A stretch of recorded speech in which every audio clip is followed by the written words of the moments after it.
একজন মানুষের সর্বোচ্চ কত কোটি টিয়ার দরকার হয় পৃথিবীতে বাঁচার জন্য এবং চলার জন্য?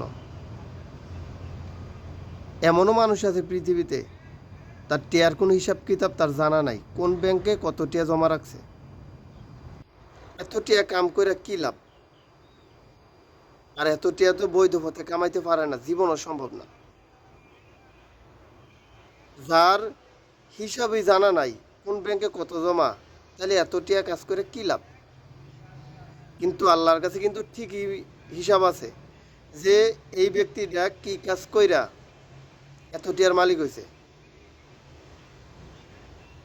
এই সমস্ত লোভী মানুষ যারা অতিরিক্ত বেশি টিয়ার মালিক, তাগরে যদি সারাটা পৃথিবী বেচ্চাও দেয় তারপরেও তাগো ফ্যাটের খিদা মজত না। এটাই বাস্তবতা। সবাই ভালো থাকবেন। তারা ক্ষুধার্ত, অনেক ক্ষুধার্ত।